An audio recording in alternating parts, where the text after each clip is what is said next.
Hello, Hookah University. Hello, people on YouTube. I know, the first time I'm doing stuff on YouTube.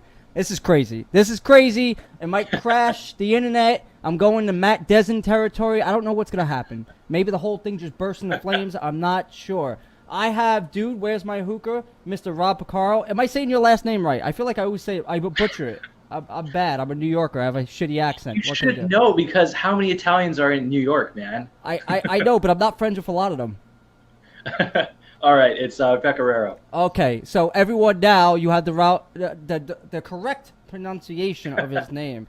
So, dude, thank you for coming on. Thank you because without people like you and people wanting to, be on the podcast, I wouldn't have a show. I'd just be going to obscurity. So thank you so much for going on. I know a lot of people in here have been waiting to get you on here. So let me just make this chat a little bit bigger. We got a couple people in here. Kamran, what's up, buddy? What's up, buddy? You smoking that mint? I know he hates mint. He's a Pon Ross guy. What up, Paul? How you doing? Kenneth, Frank, Sandra, everyone else joining in from Hookah University. Got Brandon Opperman over on YouTube, my very loyal one viewer on YouTube, but I can't blame him. I never go on YouTube. So today we have Rob on for the 25th episode of.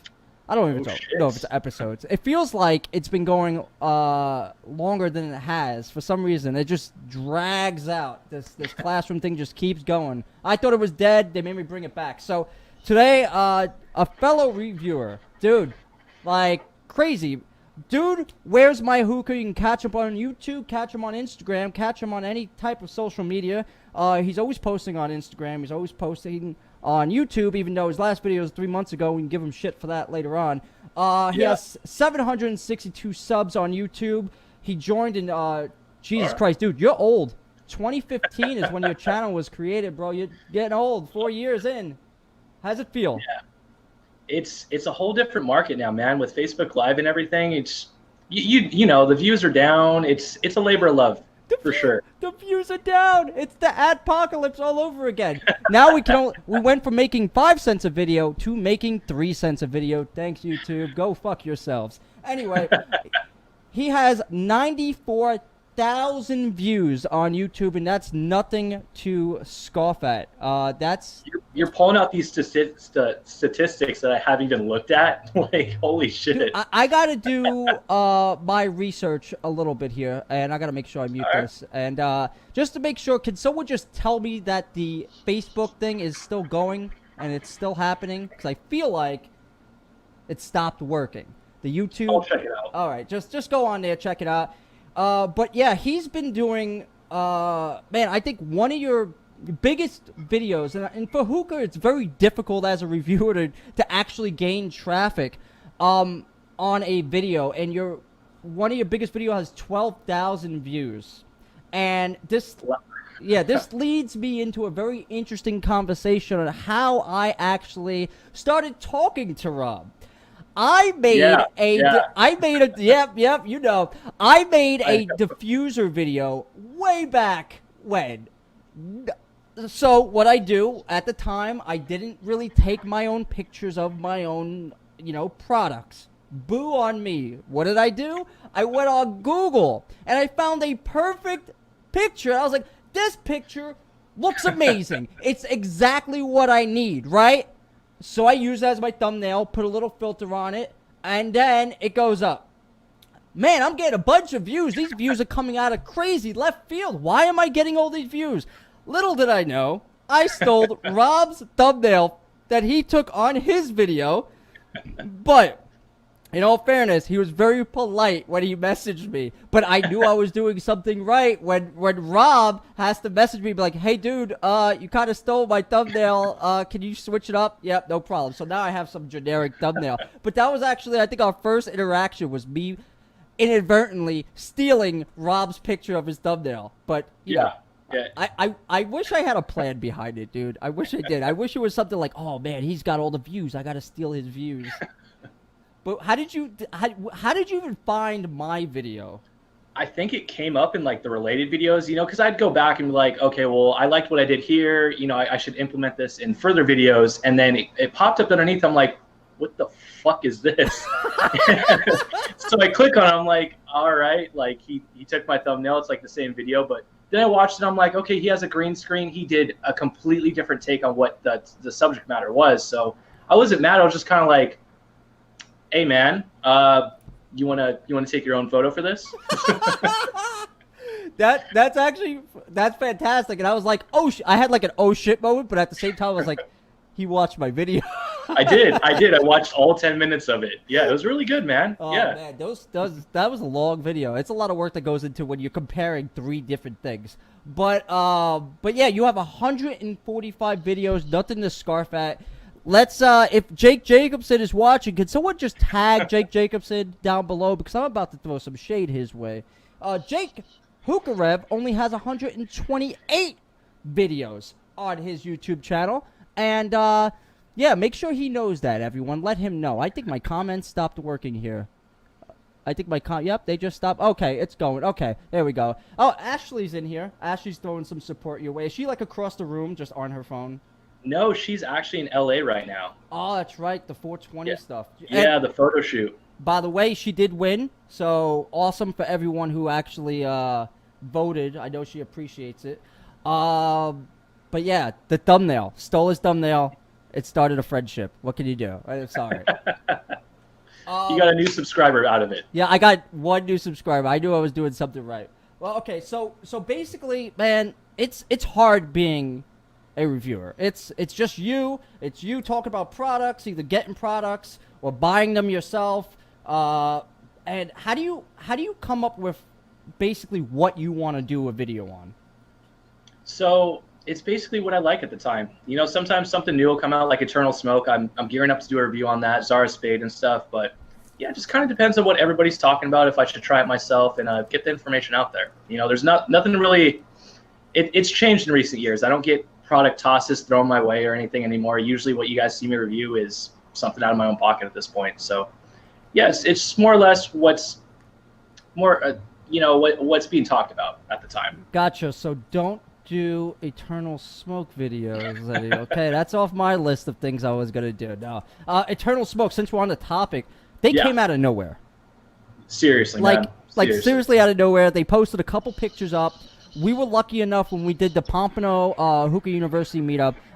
Joe from Eternal Smoke actually came out there and showed us, I think it was like 3 or 4 flavors that they were working on.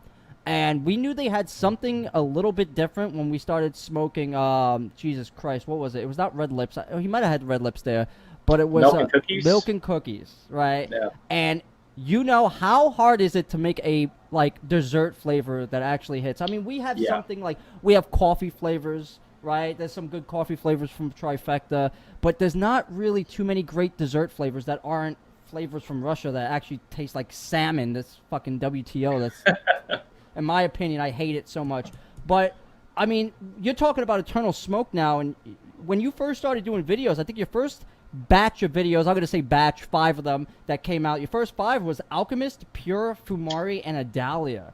I know I'm late to the whole ballpark here with Adalia. Adalia is actually the number 2 tobacco in the world. I had no goddamn clue, because it's how did you get into Adalia? Do they sell it in your smoke shops?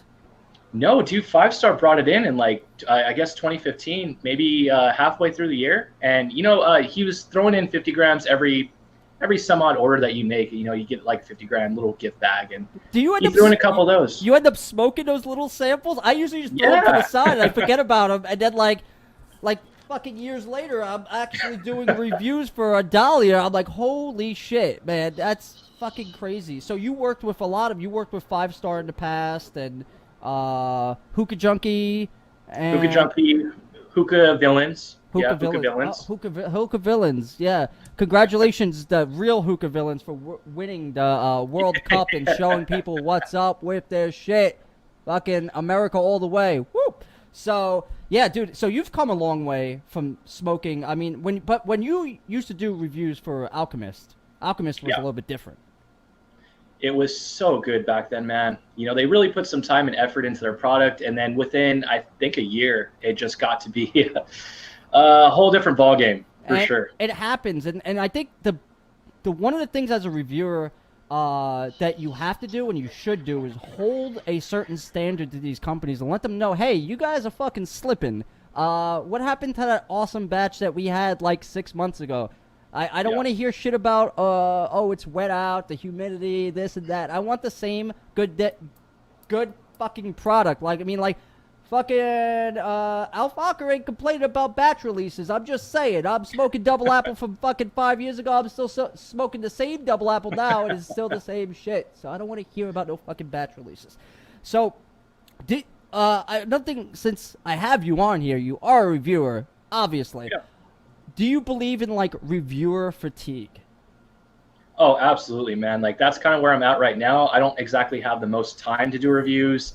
I got a new fucking fire alarm in this bitch, so, like, I have fans going. I'm so scared right now that I'm going to set it off. But that's really what's holding me back right now is the fire alarm and just, like you're saying, the fatigue with it. You know, it's a pure labor of love, for real.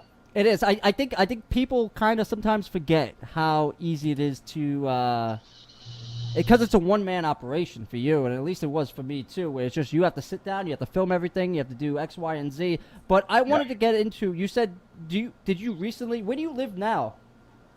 I still live in the same apartment. We had fire marshals come through, which I'm sure you're very well versed on. Apparently, we weren't up to code, so there's a fire alarm in every room now. Holy crap. So they just basically hookah-proofed your whole house? Essentially. So what are you doing now? What do you do for work now?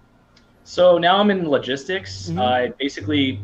I'm on the phone all day with different carriers, making sure we have loads going from X place to Y place and all the fun stuff in between, claims and everything like that. That doesn't sound fun. That actually sounds soul-sucking and miserable at the same time. But hey, whatever pays the hookah bills, you know what I'm saying? Oh yeah, for sure. So how long you been doing that for? I started in May, so about 4 months now. Oh, Jesus Christ. So before that, you were working for Jake Jacobson. So what were you doing for Jake Jacobson at that time? So I first got hired to do social media marketing, which is what you guys all saw with the Expo page up until July. I was still doing all the posts until July. So everything you guys saw on the Expo page and a couple different brands that I can't exactly mention, secrecy details, but yeah, that's what I was doing at the time. And then I switched over in August of last year to full tobacco sales. Jesus Christ. So it's one thing doing reviews and having fun and enjoying the product. When the fuck did you decide, you know what? I want to take this thing that I'm having fun with and I want to make it into a full-time job and just destroy my soul and like become the most I want to just jade myself to everything. Like what? When did that process come? Is that like after? Because I know there's kind of a natural progression. If you look at like, you know, Smoke a Pass, Hookah Rev, all these guys kind of like went from reviewing, right? And they kind of started getting into the industry a little bit. Do you believe that that's an actual path for people who review products and kind of, you know, give their bloggers, reviewers, anyone now anyone with a phone can give their 2 cents? Before it used to be just like, oh shit, you had to be on YouTube or you had no platform. Do you think there is a natural progression there though? Oh, absolutely. That's kind of why I got into it. You know, I figured maybe down the line I can work for some odd brand, and I wanted to get into the manufacturing of tobacco and really dive into flavor processes, learn how you actually make hookah tobacco. So that's why I did get into it. It took me quite a few years to actually start building that path. You know, it's not just overnight that you get into the industry, for sure. Yeah. But like you're saying, there's like a natural path to it, for sure. I think it's when you talk to so many people and people see your face and they see what you're doing and they see the hard work, because they have to realize marketing is not easy. Like when this is technically marketing. I can say this is one form of marketing. These podcasts are one form of marketing. It's not easy. I have a whole setup here. There's constant text back and forth, and that's just on the low end. I can only imagine on the high end how tough hookah marketing can be, especially when you can't really actually market anything. Yeah. So my next question, I think I'm working backwards here. I am. I'm working backwards today. We're just gonna do everything opposite today. Like, all right. How did you get into hookah? Like, did you have a family member? Was it just like you saw a hookah on the street? You're like, I don't know what you are, but come back to me. Come back to my house, and I'm gonna smoke you. So I had a friend. You know, I was in a couple different metal bands, and at the time we were smoking not hookah, and he had the idea to be like, oh well, let's try this now. And Yeah. He got a hookah. We smoked. It was either Leilina Blueberry or it was Starbucks Blue Mist. To this day, I can't distinguish which one it was. It was so long ago at this point. So, yeah, we got into it like that with our quick lights and our Chinese hookahs, and it just kind of spiraled from there. Yes, as one does. You should buy a Chinese hookah, even if you have the money. Even if you have that Hookah John Mig money, fucking buy a Chinese hookah. Learn like the process, because when you buy the MIG, right? Say you start with a high-end rig, something that's awesome, can do a lot of different things, all the bells and whistles. You have no appreciation for that MIG. You buy that old school Chinese knockoff, the one that if you put a coal on, it's already half melting. Most of it's made of plastic. The hose is made of something that's probably not biodegradable, and something that when you smoke it is probably giving you 50% more cancer. But that is the shitty hookah. You need to start there. You know what? If you don't have one, get one as a joke. Just get one. Just do it. You're gonna see a drastic difference. So I mean, you just. It is a natural progression to move into other things, you know, because you're constantly visible. So people, like you were saying before, people will send you stuff for your time. Because as a reviewer, you would say that, hey, I'm not getting paid. They're not putting money in my pocket so I can actually pay for the lights for this motherfucker. But they're giving me product, and that product turns into content, and it's like a symbiotic circle. I want to know your take on it. Do you believe that hookah reviewers should be getting paid for what they do? Because I will say no. I don't want to take someone's money to review their product. I believe if you do take money, it's to support the overall podcast. So say a coal company wants to pay you money to sponsor your podcast or your channel, but you need to disclose that every single time you do something that you are getting this money. You have to be very transparent. I know back when DMZ was doing it, they were not so transparent. That's why I don't give a fuck. I will talk about DMZ. They can't shut me down.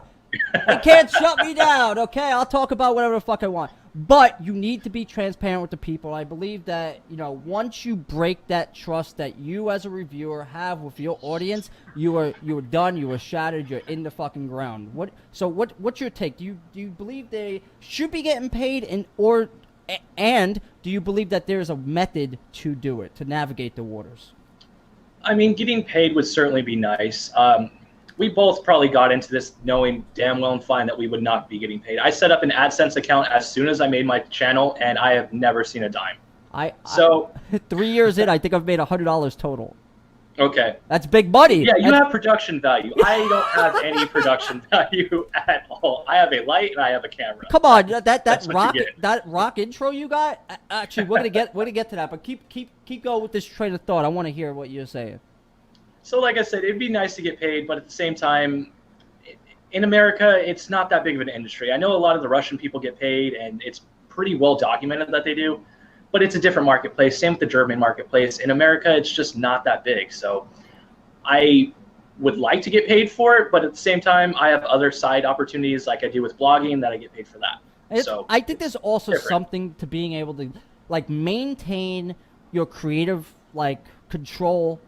Keep the money out of it. You do what you want to do. If you want to do a video this week, you can do a video. If you don't want to do anything this month, you don't have to. And sometimes when money gets involved with companies, people kind of tend to become a dick. You know, it just happens. It's sour grapes. You know what I'm saying? Sour fucking grapes. But I always like to pick everyone's brain because I feel like we're on the tail end of the reviewing. We went through the process. We went through the grind, getting everything up and be like, hey, look at me, I make some videos, look at me, I did this X, Y, and Z. But I think by what we do now, we can influence the next generation of people, because we always need more and more people to talk about hookah. That's the greatest thing. You mentioned before about Facebook. Now anyone can get on there and be like, hey guys, I just got this new product, what do you guys think? And they can immediately get feedback from the community or from their peers or anyone else. And I think that's something that when we started, we didn't have it. That would have been great. That would have been great. That would have been nice to have that feedback, But let's go into the state of hookah now, since we're transitioning from the old to the new. Okay. So, my thing, hookah right now is, I think, at a high peak right now. I think we see a lot of new products coming out. We have products from overseas coming to the U.S. We have manufacturers here stepping up their game. And we have a lot of people with ideas actually turning those ideas into actual products. And I'll just rattle a few, and you can agree. Basically, we have pack mats from Bracken Cox. We have David Harris with Spire Hookahs. We have Brandon George with Stone Bowls. We have Kyle Smith with Relics. And fucking Kyle Smith, if you don't come out with something soon, fucking God help me. You're gonna catch these hands. You're gonna catch these. You're gonna catch this hand. This hand not so good. This hand you're gonna catch this hand. And but we have so many people making so many things. And let me not leave out Mason Bowls, because if Nino watches this, I'm gonna get a nasty text message, be like, "Hey, what about me, motherfucker? Chicago." But we have so many people coming out with so many different products. Oh, also Versatile, Andre from Versatile in my own backyard. Can't forget him. But like I mentioned before we actually went live here, I think a year ago, the discussion was, hey, no one in the United States is making anything. It's a dead market. People are pulling out. People don't want anything to do here. We have to change something. Anyway, a year later, now we have all these companies wanting to set up shop here. We have companies rebrand. We have Zomo. Zomo rebranded their tobacco to sell it in the United States. Yeah. Big ups to them. Like, that's what I said in my review. Like, you don't see other companies doing that stuff right now. If anything, you see the American companies jump and ship, like you're saying, going to Spain, Starbuzz, Hayes Tobacco. I think a couple others are actually really trying to push that international market too. And you know what? I'm not going to villainize anyone.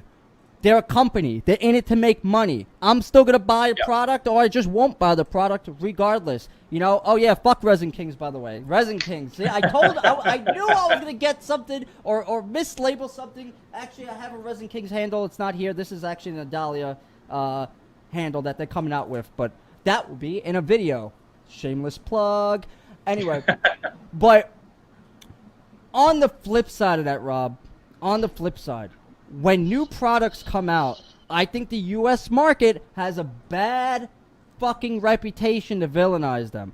And we've seen this. We've seen this with Hazy Bowls. We've seen this with Versatile, where people, because it has a certain look to other bowls, because it has a certain dimension to other things that came before it, does not mean that you should go and villainize that product when it comes out. Like, if Resin Kings wasn't the first people to market with resin, are we going to villainize them because they're trying to put a foothold in it and they're trying to put a different spin on it?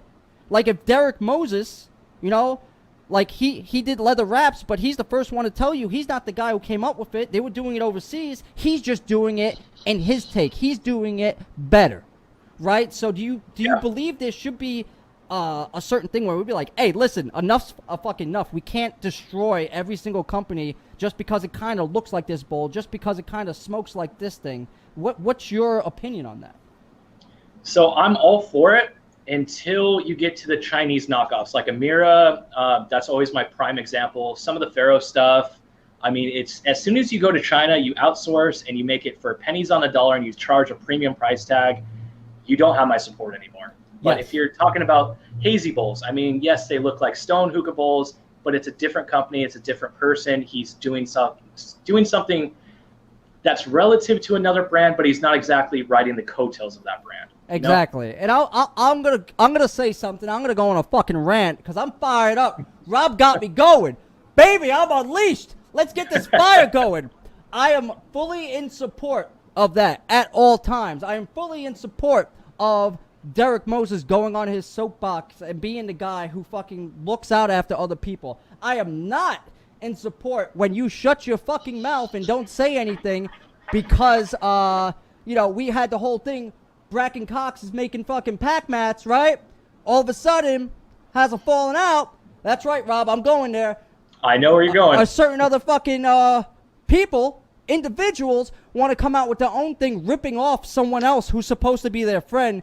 And nothing was said. Not a fucking goddamn thing because you're in that camp. And I'm going to say it. And if they got a problem, they got me in the DMs. Slide in my DMs, baby, all day. Let's go. I do not give a single fuck, but that shit needs to be called out. That shit is not okay.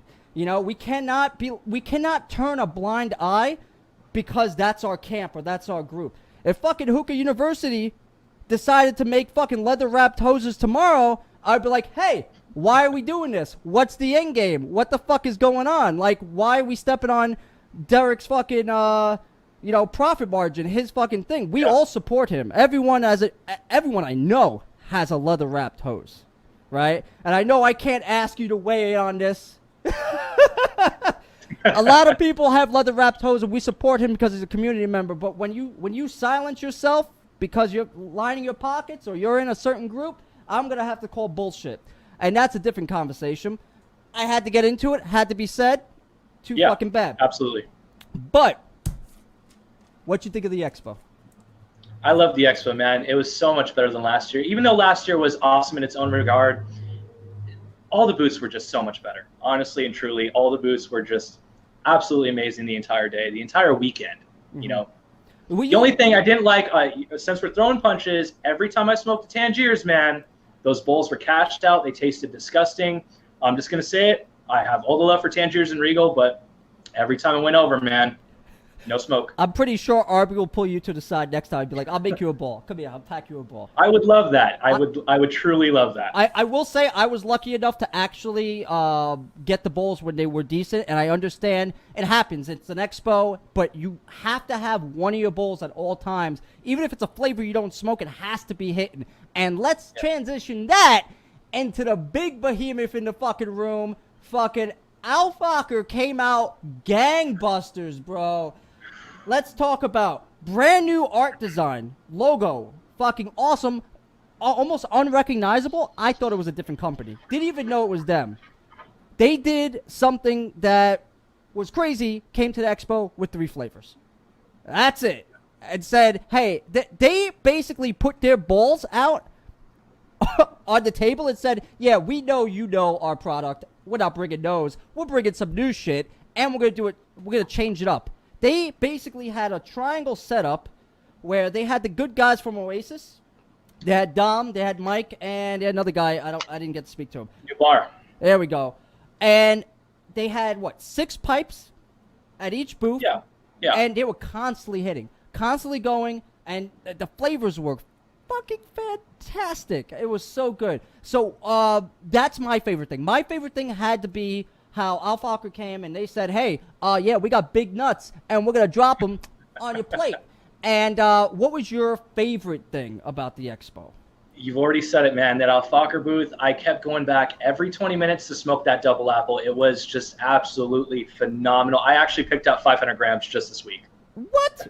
Hold on. Did. You're going to have to drop me a link, because I'm going to have to pick some of that shit up, even though I have a kilo. Oh, look, it's Jake Jacobson. It's Jake Jacobson. Are you packed? Hold on. I have it in my notes here, Jake, somewhere here. Oh, yeah, you still owe me a fucking packed bowl. Let's go. Where's that video? Tired of asking. You're right. Jake You're Jacobson. right. I forgot about that on the last one. Yeah, he was he's supposed to pack a bowl. Let's rattle down a couple more things at the expo I thought were pretty good, and see if we meet. I'll put my top 3. Actually, Al Fokker's up there, but we already talked about that, so we'll move on. Eternal Smoke. Their booth was different. It was unique. Had a video game setup, so they played me close to the heart. They played me like a fiddle. The flavors were good. We had Bracken Cox, who was my boy, packing bowls there. It was dope. I like that one. Azure coming out with Real Man. Oh, my God, Real Man. The old school Kane guys are probably going to go crazy for that. So that flavor alone puts them on the list. And obviously, I like Sky Hookah, but they're neck and neck because Nirvana Shisha tent. Oh, I loved it. It was amazing. It's so cool, man. So cool. So I didn't know if I could edge them out. Like Sky Hookah, awesome. They had the matte pairs. They had the ST bowls, and they had the dark side blasting the whole time. They had the octopuses. Octopus on every single one of them. And they kept it going. They made sure they timed it. They had a good thing, and they had good eye candy there as well. And but Nirvana had the tent, and that was the one place where I can like chill and relax. And Basim was just there, fucking me up with the Doka. Oh my God. Oh man. Also, real quick shout out to Nasser because Nasser had he had all Yeah. the anodized metals out and everything. He actually let me sit down there for a little bit. I was talking to Tori and Narek from Heavenleaf, and that's when I found out. Okay, Rob, how old do you think Narek is? Man, he looks young. I don't know, man. If he's older, then he's aged beautifully, dude. I need that skin regimen. I need his whole lifestyle because he is aged beautifully. I know his beard is on point. He looks like the villain from Hunger Games a little bit. Like, I feel like he's the guy saying, like, you know, Hunger Games. Is that the thing? 4? Is it 4 Hunger Games? I don't know. Fellow nerds, crucify me. But how old? Give me a number. Give me a number. Man, I wouldn't go any more than like 32, like max on him. He had his birthday Expo weekend. He's 30 years old. I'm 30. Okay, well, I'm sorry, Narek. I'm sorry. I'm 30. I'm 33. I didn't know he was younger than me. I felt like he was older than me. You know, I don't know. He hasn't hit the growth spurt yet, but you know, he'll get there. I love you, Derek. Don't kill me. Nasser, he's 45. No, that strawberry, though, I'm sorry to sideline. That strawberry, man, oh my God. The Heaven Leaf? Heaven Leaf strawberry. So perfect. let's talk about Heavenly. Let's do it. We ain't got shit to talk about. Right. We will get to Matt Dezin's question in a second. I see it here. Also YouTube. I see you too. See you to YouTube. Okay, so I see you up there. So if you got to post comments, post them down away. So my favorite, obviously the Peppermint. That shit hits so strong. Like that gives Twice the Ice a run for the fucking money. And it's not even shisha. It's fucking tobacco. It's shit is good. Peppermint, vanilla. They're vanilla for me. And I would say the strawberry is up there. Have you tried the vanilla? I have not tried the vanilla. I've tried cardamom, lavender tea, the peppermint, of course, and strawberry. So I'm not very well versed, but I've loved everything I've tried. Man, that peppermint, man, doesn't get enough fucking love. Man, it just doesn't get enough love. Real quick, let's go to the comments before we keep going. Matt Desin says, I have a question. What would you like to see next year? More tobacco or more pipe vendors? I'm always down for more tobacco, man. I mean, you guys can see the KMs in my background. Like, I'm simplistic when it comes to my hookah choices, so I just want all tobacco. Give me everything you got. You got some nice trays up there. I like the trays, the gold tray. That's a good one. Yeah, let me see. We got a bunch of guys in here. Hold on. We had Cameron. Cameron wants me to tell the story about my experience with Doha. Okay. So I'm a bitch. I apparently can't smoke like the rest of you motherfuckers. I smoke hot. I'll smoke 25 coals with David all fucking day. Let's bring on the fucking heat. Let's do it. Why not? Fucking I like more heat the better. So I'm not used to smoking pipe tobacco out of the actual pipe. So, you know, Pasim's sitting down. I'm with Cameron. Cameron's giving me the eyes like I'm about to be in for a world of hurt. I don't know anything about this. I just sprinkle the shit on my stuff. So Pasim packs the shit in the pipe. He's like, oh, you gotta do it with the two hands and do it this way. I'm like, okay, cool, man. I don't know what the fuck I'm doing. I'll learn from the master, right? He packs it.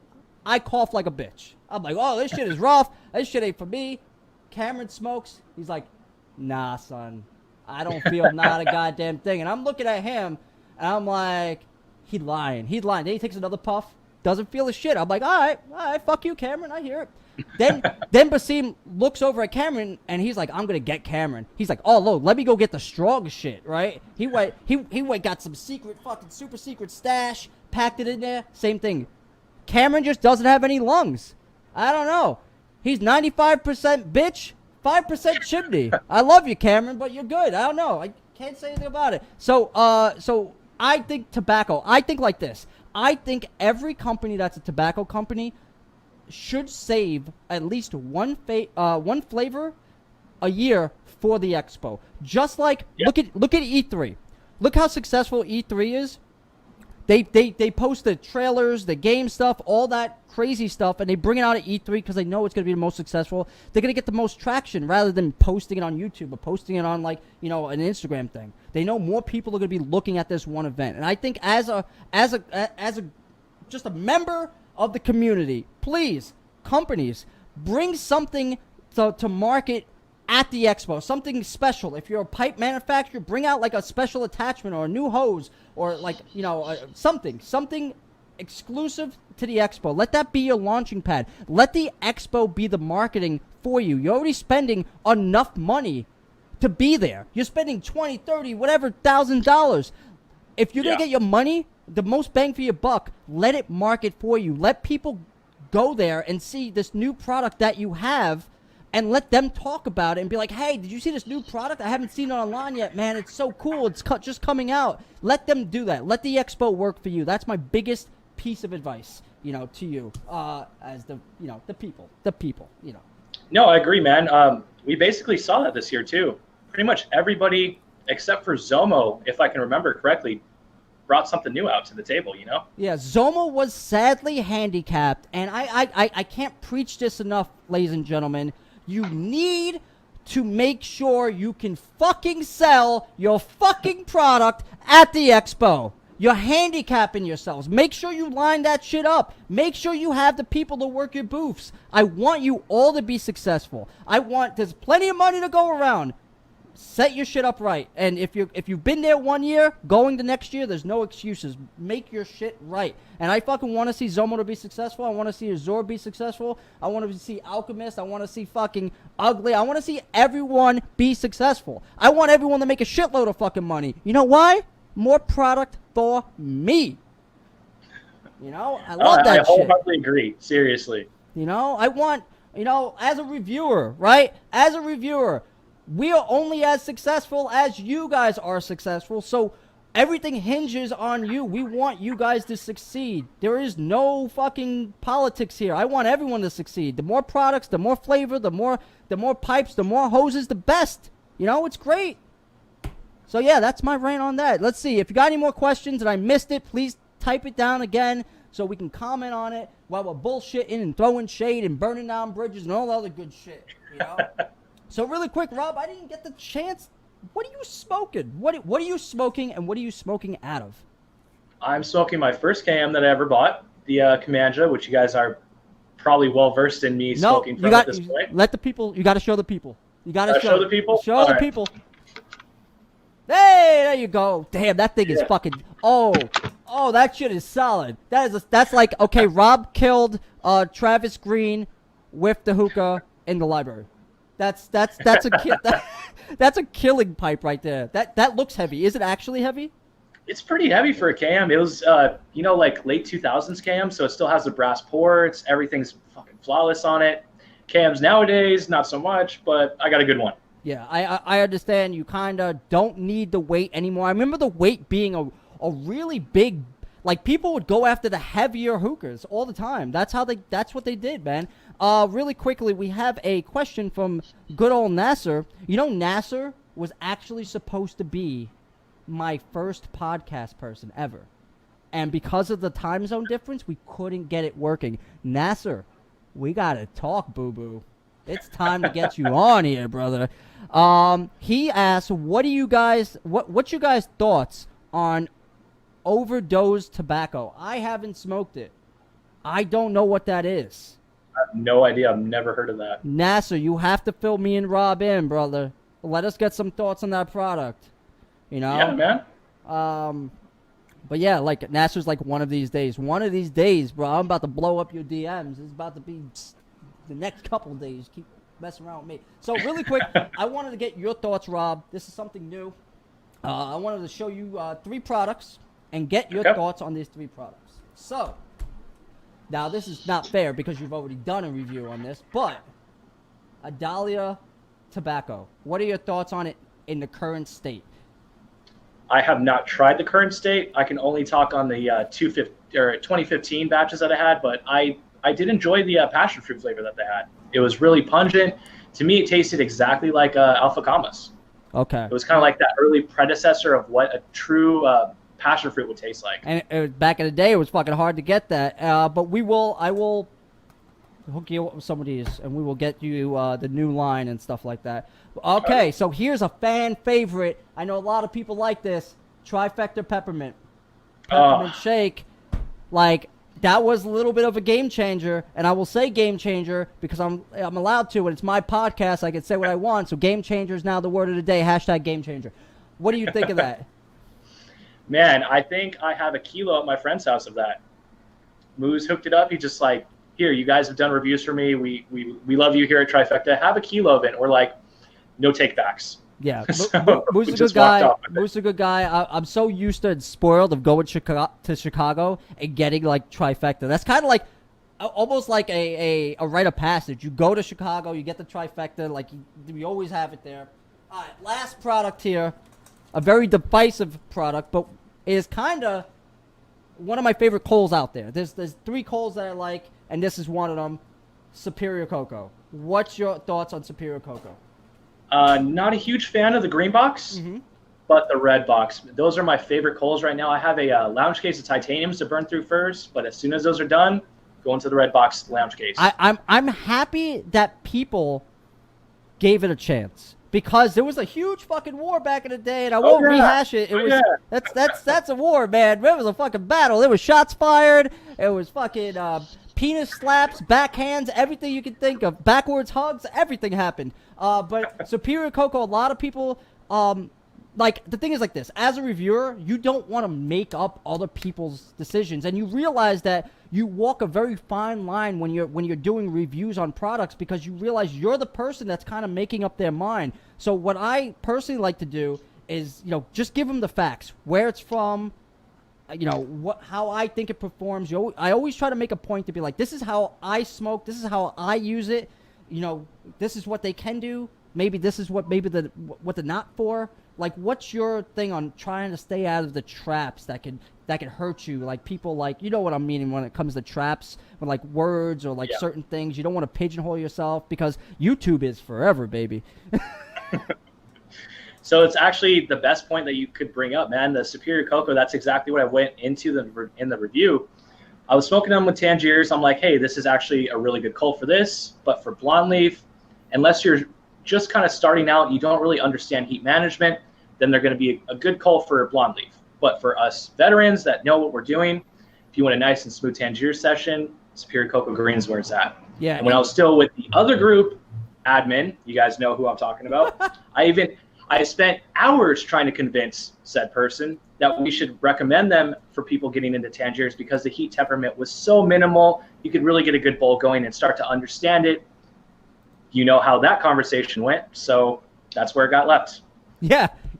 I'll say it. Fuck Sarkis. That's right. I fucking said it. Let him come at me. I don't care. But yes, and I will say, if you're smoking out of HMDs, don't use the green box. Stay away from the green box with HMDs. They're not going to be a cup of tea. You're going to be disappointed.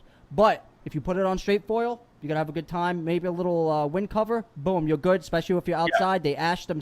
They basically maintain the heat, but I don't want to go into this. What am I going into? So we got some questions here. I'm going into a review of Superior Cocoa. I better get a hat, Tam. There better be a fucking hat in there. Okay, so what we got here? A Regal? No, we deserve some Regals. Yeah, we want Regals. We deserve some Regals. Okay, so Matt Dezen, of another time, a fellow old school OG, Mr. Meyer himself, Mr. Technical Difficulties, Mr. A in the AM Hookah podcast, or M. I don't know. I messed that up. So what in the last 5 years has changed the most in the world of hookah? I'm gonna throw this at you. What have you seen that has changed the most? Flavors, honestly. I don't know. Actually, I think it's a tie between flavors and the overall construction of pipes. Back in the day, we only saw like 1 or 2 modular pipes. Nowadays, like every fucking pipe is modular. It's like the flavor standard. strength.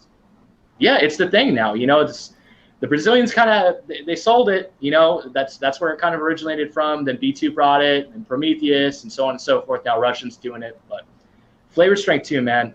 I mean, back in the day, you got your Starbuzz to smoke for an hour and 20 minutes, and you considered that a phenomenal session. Nowadays, it's like we don't come out of the gate unless it's smoking for 2 hours. It's almost funny because we went from like. Okay, so this is, in my head, this is like the history of like hookah pipe constructions. You had the old school KMs, that's what you had. Then they went to ice chilling KMs, right? And then somewhere along the way, people were like, well, people like to travel, so all they started doing was making shorter pipes, right? And then someone said, well, why don't we just make the pieces come off? So then they made shorter pipes that were able to break down. Then they were like, wait a second, let's just make them full size. And we can break those down. And then they said, oh shit, we can just CNC everything. It makes it cheaper. And then they started CNCing every fucking thing, and nothing was made by hand. Now if you want to fucking get something that's made by hand, you're paying top dollar, when before it was like the cheap shit. Yeah. So now, like, the handmade stuff is fucking super expensive, and the CNC stuff is like $120. So it's if you don't have it imported over and fucking upcharged. But all right, so what other questions we got? We got Jack. I'll take Jack's question. Jack, what's your guys' opinion about Darkside coming to the U.S.? I know where this is coming from, Jack. When is it coming? What's your opinion about Darkside coming to the U.S., and what other brands would you like to see here? Fucking Jack with the loaded question. I hope he's sitting in an Oasis as he's asking it, smoking. Yeah, I think 6 o'clock they're open. Yeah, he's probably sitting there. They're open.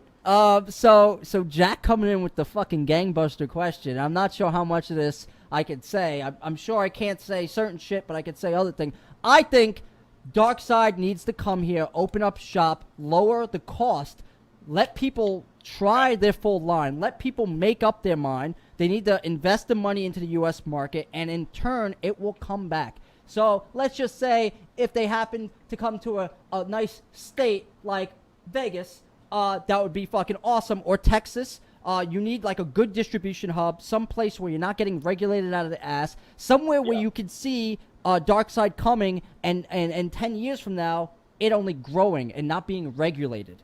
My certain thing is that is good, man. We have very little tobacco restrictions. Arizona's pretty good. Texas, not the best. Certainly not the best, but any of those for sure.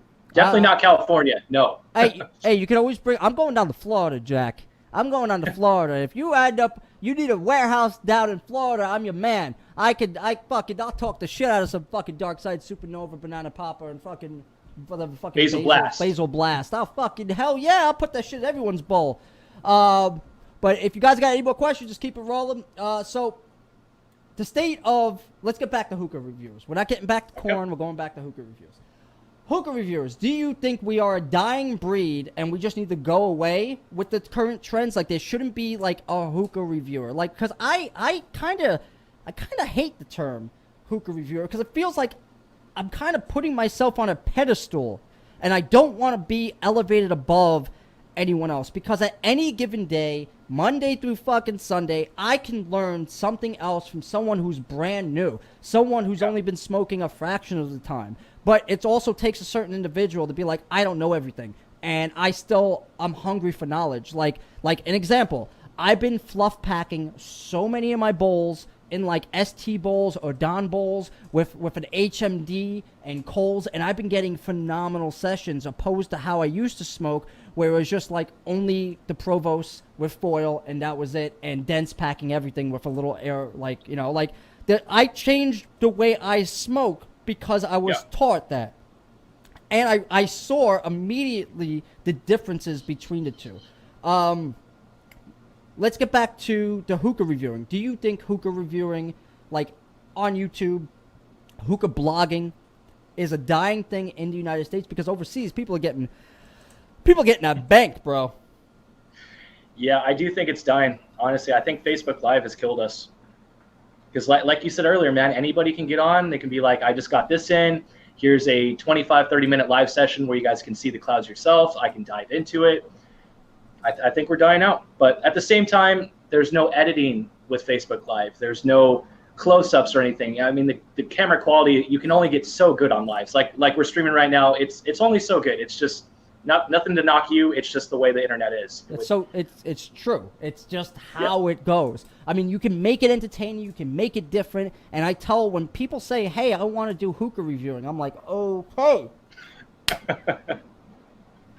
Top 5 things. Let's watch all the pitfalls. And I tell people, I'm like, listen, you have to really love hookah, because it's you in front of a camera talking to yourself for a 5-minute clip, but it takes like days to set up what you want to write, how you want to say it, how you want to film it. Then you got to edit it. Then you got to tag it. Then you got to do all this stuff. And then you still have to market the fucking video on top of that. So it's a lot of shit. It's a lot of shit that goes into it. So when I see people want to become hookah reviewers, I kind of want to tell them, no, don't do it. Just enjoy the hobby. Because with the other pitfall of that, and I guess we signed up for this, Rob, I can't walk the expo anymore.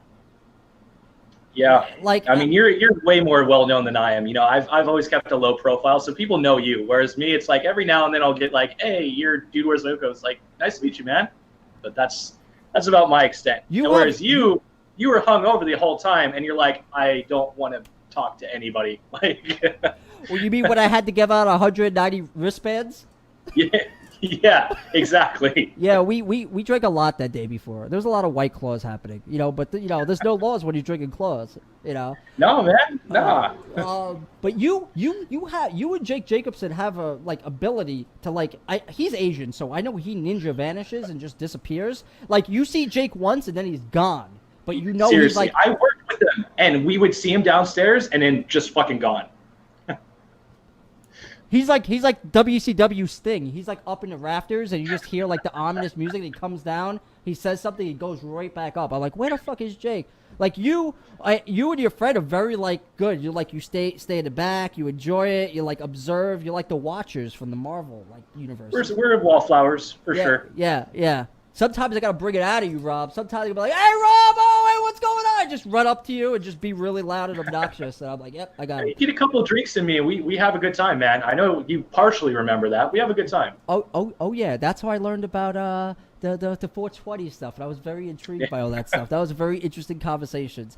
Let me see. Travis says this. Travis has a conversation piece. Travis Leader, Mr. Leader himself, the Dean. That sometimes is very mean, but totally likable. Pipe reviewers are still a viable path, but it has a higher bar of entry due to the cost, unless you're sponsored by Garbuzz. Oh, man, you got me to say that. I don't give a fuck. You mean Starbuzz. Gotcha.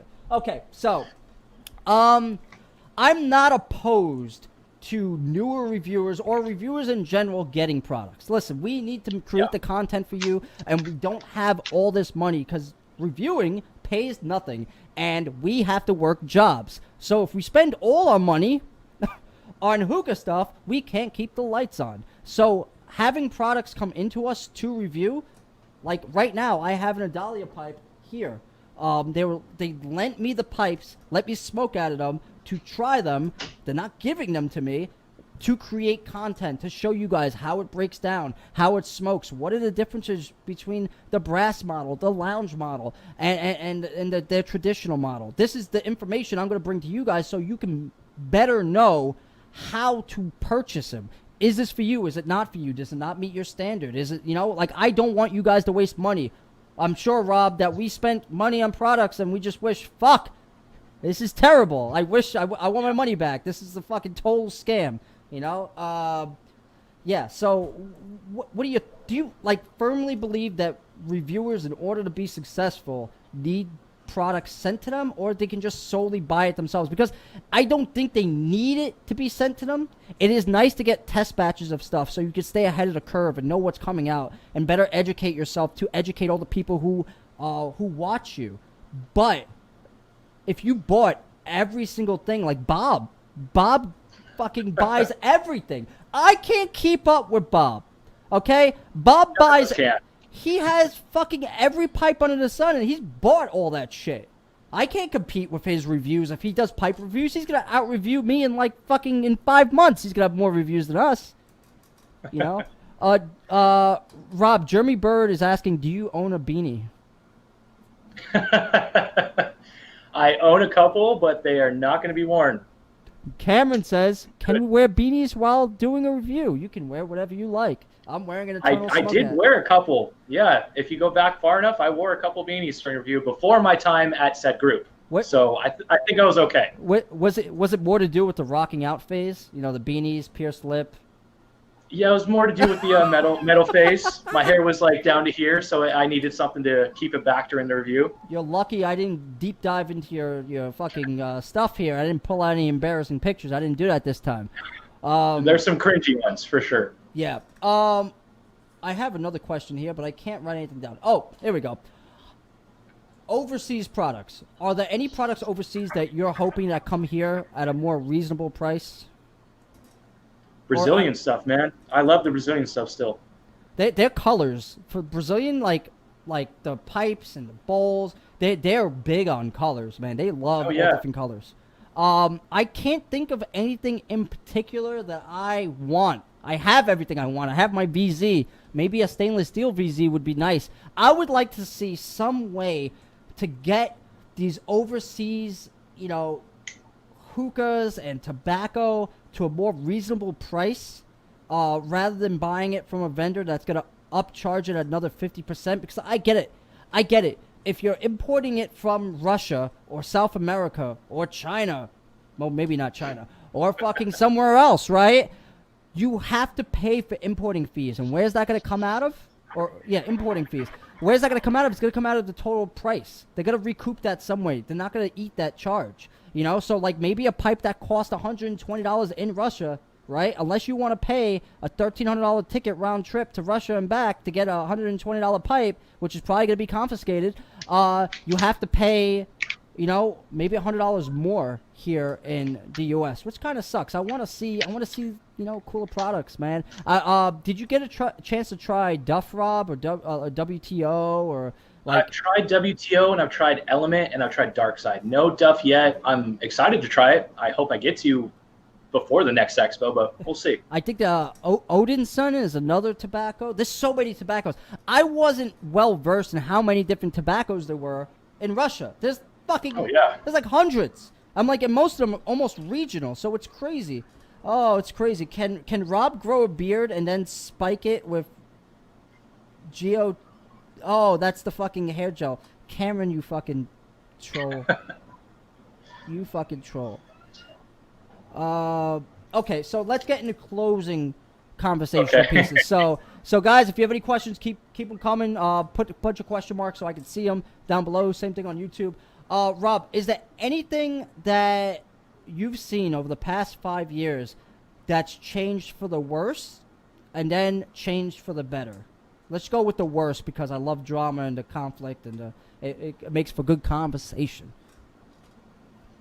I can't really say for the worst and gone back. I mean, we've gone down with pipe quality for sure. China is just fucking messing up our market big time. Like Amira, I'm always gonna say it. Fucking Amira is killing the industry. But other than that, I guess it has to do with patents. We can't enforce patents overseas.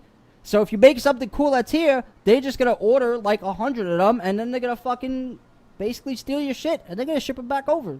And then when you go on Alibaba, guess what? If you want to make a pipe, your fucking pipe's probably going to be on that website. They'll make you 100 for like $10. So it's what can you do? What can you do? And what has changed for the better?